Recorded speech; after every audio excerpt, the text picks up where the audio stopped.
ഈശ്വമിശിഹായ്ക്ക് സ്തുതിയായിരിക്കട്ടെ.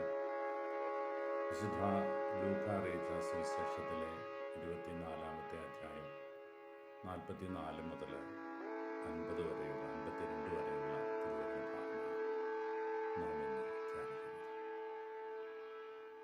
ഈ കഴിഞ്ഞ വ്യാഴാഴ്ചയായിരുന്നു ഈശോയുടെ സ്വർഗാരോഹണ തിരുനാൾ. ഇന്ന് ആ തിരുനാള് ഔപചാരികമായിട്ട് തൊട്ടടുത്ത ഞായറാഴ്ച എന്ന നിലയിൽ നമ്മൾ വീണ്ടും ഓർക്കുകയും ഈശോയുടെ സ്വർഗത്തിലേക്കുള്ള കടന്നുപോയത് വലിയ പ്രത്യാശയുടെയും വലിയ ആനന്ദത്തിൻ്റെയും ദിനമായിട്ട് ഓരോ ക്രിസ്ത്യാനിയും കാരണം അവൻ നമുക്ക് മുമ്പേ കടന്നുപോയത് നമ്മളെ സ്വർഗത്തിലേക്ക് അവിടുന്ന് വാഗ്ദാനം ചെയ്യുന്നത്, ഞാൻ പോയി നിങ്ങൾക്ക് സ്ഥലമൊരുക്കി കഴിയുമ്പോൾ ഞാൻ വീണ്ടും വന്ന് നിങ്ങളെ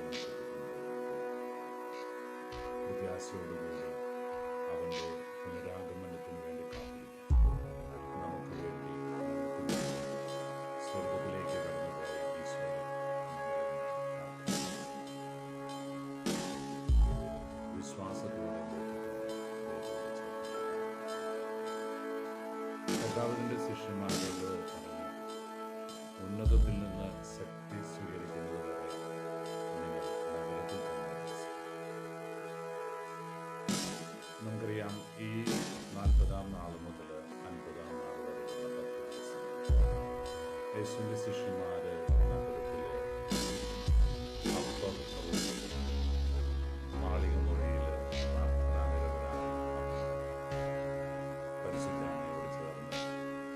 ഈ 11 ശിഷ്യന്മാരും പ്രാർത്ഥനയോടെ കാത്തിരിക്കുമ്പോഴാണ് അവിടെ പരിശുദ്ധാത്മാവിന്റെ കടന്നുവരവ്. അഗ്നിസ്വരൂപനായ പരിശുദ്ധാത്മാവ് ശിഷ്യന്മാരെ അവരെ അനുഗ്രഹീതരാക്കുന്ന കാത്തിരിപ്പിന്റെ നാളുകളാണ് ഇനി നമ്മളെ സംബന്ധിച്ചത്. ആ ഒരു പരിശുദ്ധാത്മാ അഭിഷേകത്തോടു കൂടിയ കർത്താവിൻ്റെ സാക്ഷ്യത്തിന് വേണ്ടി ജീവൻ സമർപ്പിച്ചവരുമാണ്. പേടിത്തൊണ്ടനായിരുന്ന പത്രോസിന്റെ പ്രസംഗത്തിൽ 3000 പേരാണ് മനസ്സാന്തരാനുഭവത്തിലേക്ക് കടന്നു ക്രിസ്തുവിനെ രക്ഷിതാവും നാഥനും ദൈവവും. പിന്നീട് അങ്ങോട്ടുള്ള സഭയുടെ വളർച്ചയുടെ നാളുകളിൽ ഈ പരിശുദ്ധാത്മാവിന്റെ ഏറെ ശക്തമായ പ്രവർത്തനം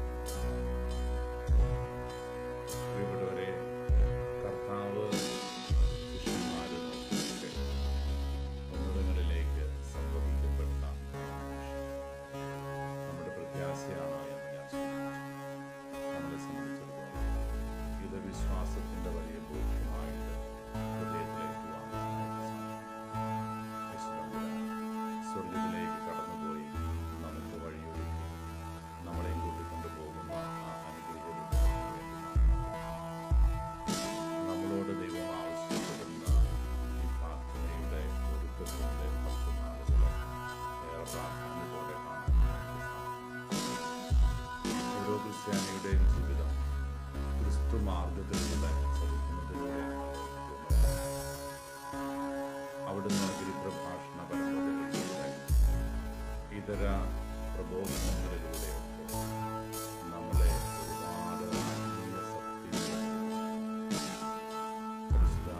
അമ്മ നമ്മളെ പഠിപ്പിക്കുന്നത് അവൻ പറയുന്നത് പോലെ ചെയ്യുവാനുള്ള കൃപ നമ്മുടെ ജീവിതത്തിൽ അവൻ അഭിഷേകമായി നമ്മിൽ അനുഗ്രഹമായി നമ്മളിൽ അഭിഷേകത്തിന് നിമിഷത്തിന് വേണ്ടി പ്രത്യാശയോടെ കാത്തിരിക്കുകയായി ഈ ഒരു കാലഘട്ടം പ്രാർത്ഥനയോടെ അവന് 2ാമത്തെ വരവോളം പ്രത്യാശയോടെ ജീവിക്കാൻ ക്രിസ്ത്യാനിയുടെ ജീവിതത്തിന് ക്രിസ്ത്യാനി എന്ന വാക്കിന്റെ അർത്ഥം ക്രിസ്തുവിന്റെ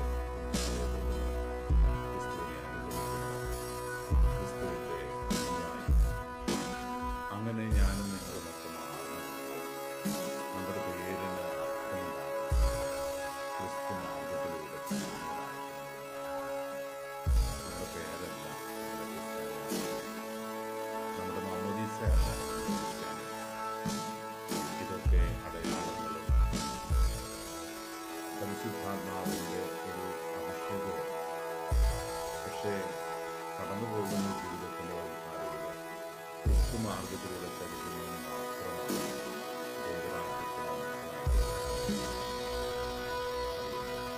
എനിക്ക് നിങ്ങൾക്കും കരണീയമായിട്ടുള്ളത് അവൻ കാണിച്ചു തന്ന വഴികളിലൂടെ, അവൻ്റെ പ്രബോധന വഴികളിലൂടെ സഞ്ചരിക്കുക. സത്യം തിരിച്ചറിഞ്ഞ് സത്യത്തിന് സാക്ഷിയായി വിശ്വാസത്തോടെ സ്നേഹത്തിൻ്റെ വലിയ പരസ്പരം സ്നേഹിക്കുക. ദൈവത്തെ ഹൃദയപൂർവ്വം ചേർത്ത് മുന്നോട്ട് പോകുക. ഈ ഒരു കാലഘട്ടം ദൈവം നമ്മൾ ഈ വിശുദ്ധിയുടെ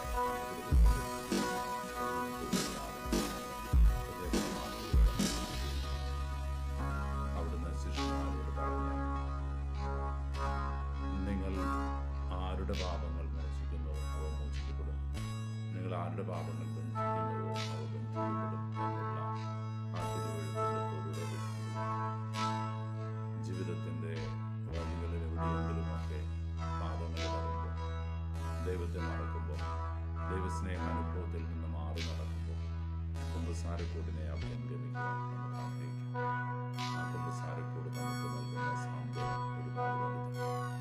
വിശുദ്ധ കുർബാന വിശുദ്ധർക്കുള്ളതാണ് എന്ന അവിടുത്തെ പ്രസ്താവന